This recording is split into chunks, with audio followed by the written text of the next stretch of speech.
I'm moving in with my parents. If you object, we're getting a divorce. Out of nowhere, my husband, Bob, said that to me. What do you mean by that?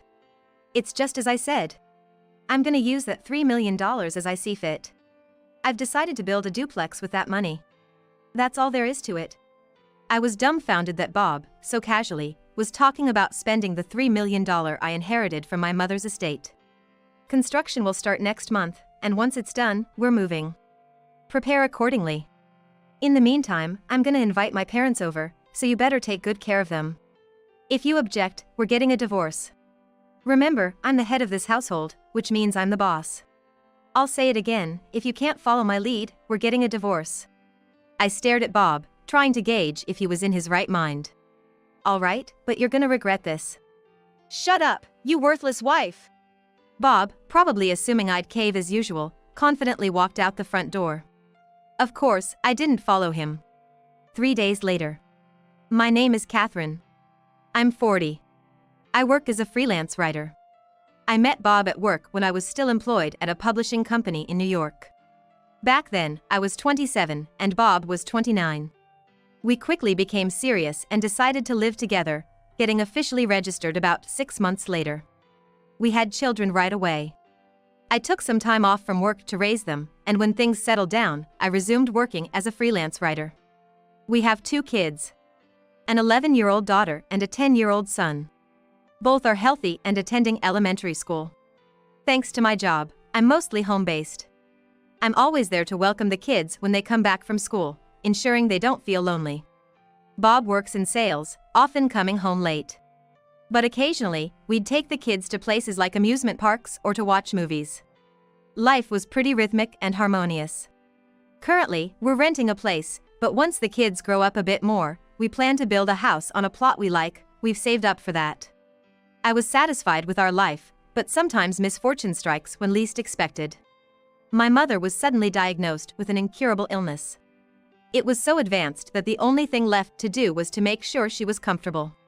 When I say satisfied with life, I'm talking about my immediate family, my husband and children. But when it comes to parents, it's a different story. My dad passed away when I was in high school due to illness. Thankfully, we owned our house, and with my father's insurance, the mortgage was paid off. My mom had a job, so we weren't financially struggling. However, with no grandparents or reliable relatives to turn to, and being the only child, I knew my mom must have felt lonely and faced hardships. Despite all this, I was fortunate not to struggle financially. I even went to college. And after getting a job, I contributed a bit to the household. I was able to focus on my passion without many constraints. When I got married, I moved out of my childhood home. My in-laws weren't too thrilled about us living in the area where I grew up. They've been farmers for generations. And are still active in their 60s. I admire their work ethic, but they have outdated views, especially regarding gender roles. Bob moved to New York for college, and after graduating, he got a job there, where he met and married me. His parents didn't like this. "Quit your job and help us out on the farm, Catherine," his dad would say even before we got married. I have my job too, so I can't move back. And what would I do there anyway? There's no work for me in Nebraska, right? Bob said that and managed to persuade my in-laws. They grudgingly allowed us to continue living in this town, where my family is from. However, every time something happens, they would call me and complain. Well, my parents have made various compromises for us. I know it's annoying, but please bear with their occasional calls. I thought, well, it can't be helped, and put up with it. I know my mother appreciated having her daughter and son-in-law nearby and tried to be considerate to my in-laws. Thinking of it as a way to show gratitude to both sets of parents helped me endure it. My in-laws, however, have made several aggravating remarks in the past. When our eldest daughter, Lily, was born, the first thing they said was, "Why didn't you give birth to a male heir? And on top of not living with us, you can't even have a boy. Why did Bob choose a wife like you?" They said all this before even offering congratulations. To this, Bob responded, "People in the countryside have those values, just let them say what they want to say." I was annoyed, but I decided to ignore their comments, understanding that we came from different backgrounds. And a year later, when our son James was born, there were cheers of, "Well done! And now I can finally accept you as a part of the Smith family. I was surprised when they added, bring him over to show everyone. After all, to get to my in-laws' place, you'd need to take a plane and then a train, which at the very least takes 4 hours. There's no way I can take a newborn and a 1-year-old that far. Bob seemed to want to go and show off to his parents, perhaps because they praised him, but I said, aren't you worried about your own kids? It's nice if your parents want to see them, but there's no way I'm taking them. If you insist on going, I'll leave this house. After hearing that, he finally gave up. I even had to remind my in-laws of the consequences, asking them if they were okay if something happened to their heir, after which they begrudgingly gave in. But they were relentless in their phone calls to me. Still, I endured it all for the sake of protecting my children. In the end, my in-laws never did come over. The reason, of course, was the distance. From their home, it's an hour's drive to the nearest train station, a 2-hour train ride with a few transfers to the closest airport station, and then another hour by plane. Just the travel time is 4 hours, but considering layovers, you'd probably need an additional 2 hours or so. In other words, it takes a good half day to travel. Even for the sake of their grandkids, for my in-laws who hardly ever leave their hometown, the distance felt like they were traveling to the other side of the world. It was a pity that we couldn't let them see their grandchild very often because of the distance. However, since they didn't come to visit either, we compromised on this matter and made an effort to send lots of photos and show our concern. The first time we took our kids to visit my husband's parents was after they started kindergarten. Figuring it was about time, Bob adjusted his work schedule, and we chose a time outside the peak holiday season to ensure a smoother trip. My in-laws seemed delighted, but it was primarily directed towards their grandson, James. They almost completely ignored our daughter. This made me feel uncomfortable, and I wished we didn't have to visit again. Around that time, Bob's job became hectic, and it became harder to get time off. Since then, we haven't visited his parents once. I felt genuinely relieved. Since my own parents lived nearby, we visited them regularly. I did feel somewhat guilty about this, but given the way we were treated by my in-laws, I justified it in my mind. Bob seemed okay with it, and though I felt it was a bit irresponsible, we let it be. That was until the recent event. When I learned about my mother's illness and until she passed away, I tried to be with her as much as possible. Whenever she felt better, I would bring the kids to see her, ensuring we had no regrets. My in-laws had complaints about this. You're always letting them see your mom but never us. I was stunned to hear these words. After all, the situations were entirely different. My mother had a limited time left. She was soon going to be gone. Did they really understand this and still had the audacity to say such things? I broke down and spoke to Bob about it, but all he said was, maybe it's because I told them over the phone that the kids were visiting their grandma. Just try to bear with it. I felt disappointed in Bob.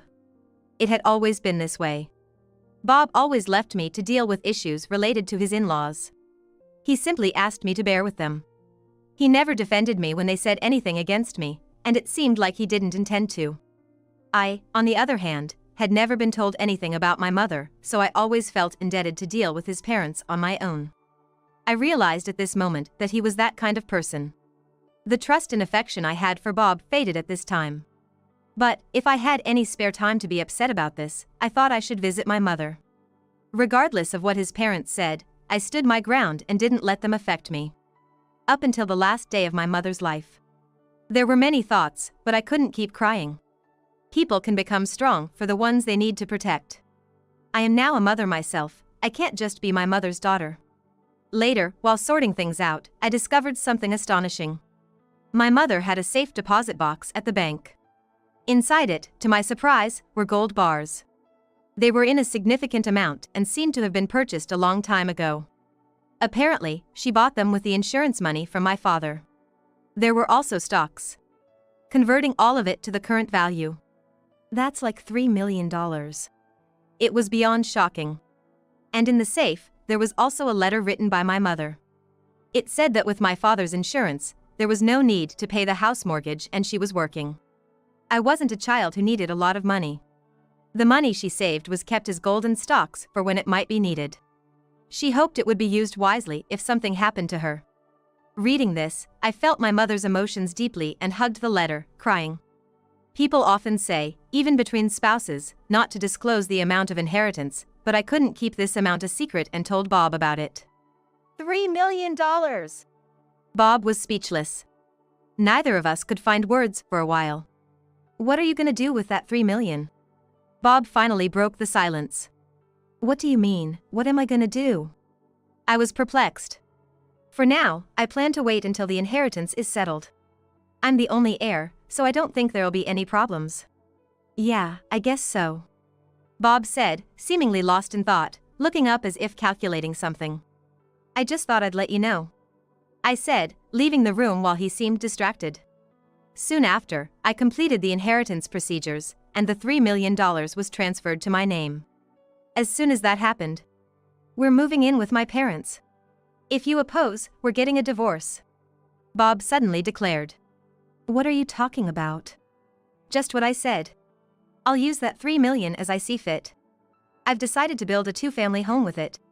I was dumbfounded by Bob's casual response. What on earth do you mean? Don't you get it? I genuinely don't. I really don't get it. How did we suddenly end up on this topic? You lack not only self-awareness but also empathy, Catherine. Bob sighed as he said that. Catherine, what do you think about how you've treated my parents all these years? Treated them? I don't understand. Honestly, I remember many things they did to me, but I hardly did anything to them. You always took care of your mother and ignored my parents, didn't you? What? It felt like a sudden punch to the gut. You often took our kids to see your parents, but only took them to mine once because they lived too far. Didn't I have a good reason for that? You never even invited my parents over. No, I asked them several times, but they always said they didn't want to travel from Nebraska because it's too far. Even for our wedding, despite many of Bob's colleagues attending, we had to hold ceremonies in both New York and Nebraska because they didn't want to travel far. Does he not remember that? Anyway, you've made my parents endure a lot. I think it's fair I use that money to take care of them now. Is this who Bob really is? I always thought he was just a regular husband, a regular father. As I stood there stunned, Bob continued. I've always been unhappy with how you treated my parents. But there aren't jobs back in Nebraska, so I put up with it. Watching you pamper your parents, I've always wanted to do the same. But hey, I'm the bigger person here, so I kept quiet just to keep peace at home. What? I kept silent, figuring I should hear him out completely since he is, after all, my husband. But now that we have this huge sum of money, things change. I don't need to hustle in this demanding job here. I'll quit and go back to Nebraska. We'll build a duplex, and I'll take care of my parents. When I mentioned my mother's inheritance, was he scheming this all along while looking into the sky? Little did I know he was making all these plans in his head. Bob, looking straight into my eyes, made this declaration. Next month, we'll start construction. Once it's done, we're moving. So, you better prepare. Meanwhile, I'll invite my parents over. Make sure you take care of them. If you can't, we're getting divorced. Remember this, Catherine, I'm the head of this household. I'm the boss here. If you can't follow what I say, we're getting divorced. I tried to gauge whether Bob was in his right mind by looking deep into his eyes. His eyes were bloodshot. He could be sane or insane, it's hard to tell. But one thing was clear, he was blinded by the $3 million. I could almost see the wads of cash in his pupils. No. I responded firmly. What did you say? I won't live with your parents, Bob. And I won't move to Nebraska. I'm not uprooting our kids either. And at this point, I can't welcome your parents here. Then, we'll get divorced. Bob, glaring at me, declared. Fine, let's divorce. But let me tell you one thing. You sure you won't regret this? Shut up, you worthless wife! Bob stormed out of the house and didn't return. 3 days later. Hey, what's going on? Out of the blue, Bob called. What are you talking about? The golden stocks. The safe deposit box is empty. That. Well, I moved them elsewhere. It's not strange they aren't there. Why did you do that without telling me? It's my inheritance, Bob.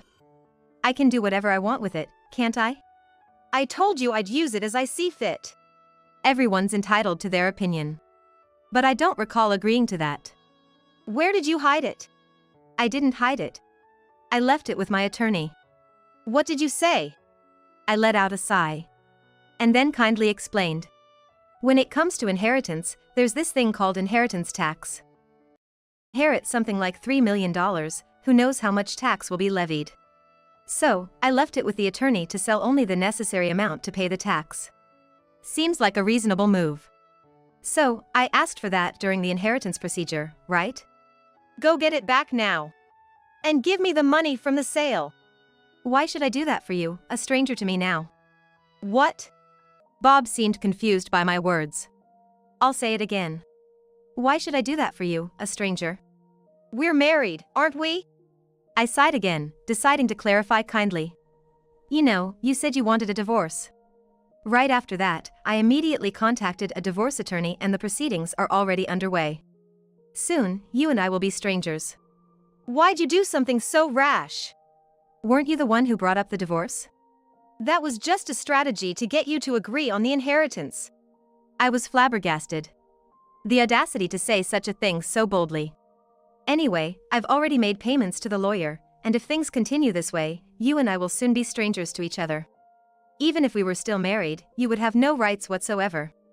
Hey, we're married! Don't be so cold. Bob's voice was almost tearful. So, we'll soon no longer be husband and wife. By the way, I didn't realize until I heard it on this call, but you took the key to the safe deposit box without telling me, didn't you? Bob remained silent. It was an empty box, and I was thinking of canceling it anyway. But if you were trying to take its contents without my knowledge, that's theft. You're calling your husband a thief? You'll soon no longer be husband. Oh, but when you took the key, we were still married, right? I'll have to consult with a lawyer about what that means.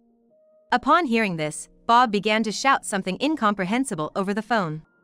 I can't understand what you're saying, so I'm gonna hang up, I said, blocking his number. That night, I got a call from the in-laws. I'd blocked Bob's number but forgot about theirs. This was their grievance.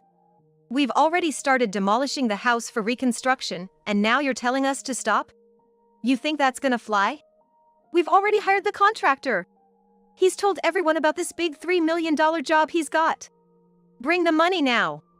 If you apologize, we'll still accept you as our daughter-in-law. To avoid further hassle, I decided to patiently listen to their ranting. It seemed Bob had already returned to their home and begun reconstruction procedures while I was handling the inheritance. He probably thought if he presented it as a done deal, I'd just go along with it. From what I gathered, they had finished demolishing the old guest house. The main house is full with the guest house stuff. What are you gonna do about it? Come right now and help clean up. But I never asked for that. Have you finished saying what you wanted to? If so, I only have this one thing to say from my side. My divorce with Bob is already finalized. Therefore, you and I are now strangers to each other. Goodbye. I then blocked their number too. I took my children and hid in a different location for safety. As expected, Bob and his parents came to our house and, finding us gone, reported us missing to the police. But I had already discussed everything with my attorney, including our finalized divorce, the stolen safety deposit box key, and the recorded phone conversations.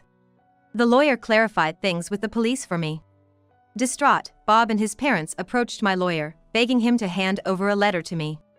When the lawyer contacted me about it, I requested that it be forwarded to me. The letter read, "We've asked the contractor to hold off for a bit, and they've only dismantled the old annex so far, but they keep asking when they can resume. I completely forgot about the inheritance tax. Given the tax situation, I want to downsize the reconstruction with whatever budget remains after taxes. Now that you've lost your mother, the only grandparents our kids have are my parents. Please don't deprive them of their grandparents. You should make amends by being kind to my parents. Living together, familial affection will surely develop soon." And other such cringeworthy phrases. Moreover, do you mistakenly think that a woman has to wait 6 months to remarry? There's no such rule for couples. Let's reconcile immediately, was written, making me roll my eyes even harder. Of course, I had my lawyer relay a firm no to all of Bob's requests, warned him to have no more interactions with me, and alerted him that any further stalking would be reported to the police. According to my lawyer, it seemed Bob had already started the procedures to quit his job. In his haste, he tried to reverse his decision, but his company was already in the middle of downsizing, so they didn't allow it. After receiving his severance, Bob reluctantly returned to his hometown. With the money, he managed to appease the contractor, halting the reconstruction. However, I heard he'd completely lost his reputation back home and now lives in the old family house in cramped conditions. I decided to move far away to ensure Bob and his parents couldn't find me. My job is remote, so moving didn't cause any issues. It's a blessing in this modern age. I told my kids their dad was away for work, and surprisingly, they accepted it without much fuss. I thought Bob had a good relationship with them, but now it seems it wasn't that great after all. Come to think of it, it felt like Bob only interacted when he felt like it. It seemed like he wasn't truly listening to what I said, always asking for patience. Maybe he had the same kind of superficial relationship with our kids too. I'll keep the inheritance safe for the kids' future. It's a safety net for emergencies. Just like my mother raised me with steady guidance, I'll ensure my kids grow into grounded individuals.